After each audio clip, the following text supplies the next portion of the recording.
Published 1959 EDT, 1 November 2017. Updated 2100 EDT, 1 November 2017. A photo emerged in the summer of Boris Johnson and Sir Michael Fallon locked in conversation overlooking the River Derwent, a mile from the Foreign Secretary's country residence.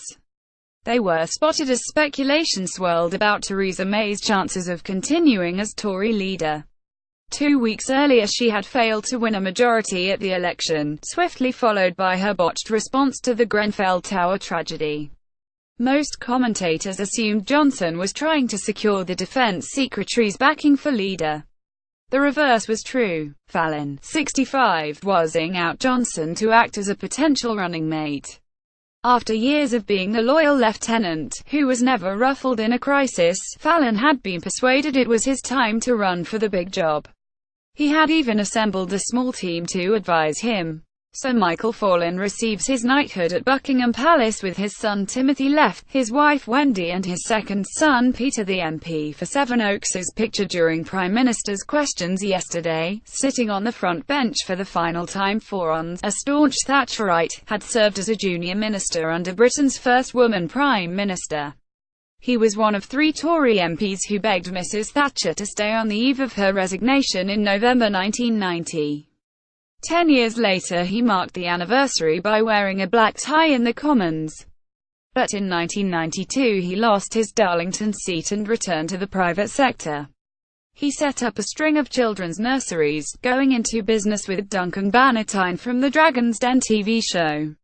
The multimillionaire also held directorships of businesses including nursing homes and nurseries. Keen to return to Westminster, he tried and failed to secure 2 nominations for safe seats. But it was third time lucky in Sevenoaks in Kent. The son of a surgeon, Fallon was born in Perth, Scotland, before attending Surrey private school Epsom College and St Andrews University. He then joined the Conservative Research Department and, in 1986, married personnel officer Wendy. They have 2 grown-up sons and Wendy is a regular fixture on the Tory cocktail party circuit. Fallon himself was known as a party animal who liked to drink at least 1 bottle of red wine with dinner. The journalist involved Julia Hartley-Brewer insisted she was not a victim and no investigation was launched into that incident, which occurred 15 years ago. Sir Michael, pictured right with Navy CPT Davis Eagles, has been Defence Secretary since 2014. Sir Michael's departure will spark fresh speculation about the future of other ministers facing allegations of misconduct. When he returned to Parliament in 1997, he swiftly rose up the ladder. He earned the title of Minister for the Today programme as he was regularly wheeled out on the airwaves when the party was in trouble. In the 2012 reshuffle, partly due to his experience in the commercial sector, Fallon was made Minister for Business and Enterprise. True to his Thatcherite credentials, he was in favour of privatising Royal Mail and opposed the bank bailouts he said would cut off funds to small businesses. He was appointed Energy Minister in 2013 and then, at the age of 62, promoted to the cabinet in 2014. He was cock-a-hoop. He was respected by the armed forces chiefs, while cabinet colleagues regarded him as the best defence secretary of the Tory years. In the 2015 election, he resumed his attack dog role, accusing Labour leader Ed Miliband of knifing his brother David to secure the party leadership. He would stab Britain in the back to become Prime Minister, he said. Sir Michael is shown entering Downing Street yesterday morning, hours before he was resigned from his position.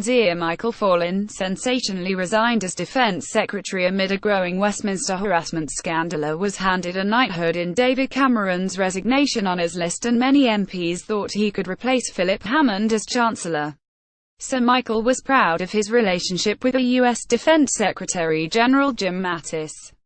On his mud office wall there was a framed letter from Mattis reading, "Together we shall make a difference." Fallon had been appalled by the witch hunt against our troops who served in Iraq and Afghanistan, and it was he who persuaded Number 10 to shut the controversial Iraq historical allegations team that pursued SOLRS through the courts. Privately, he had hoped to become the longest-serving defense secretary. He had 3 years to go. At the Tory party conference last month, he was overheard in the Conservative Home Party asking where he was placed in the table of Tory activists' favourites for next leader. He hadn't made the top 10, whereas Johnson, whose support he had tried to secure, had soared into first place. Now his dream is in tatters.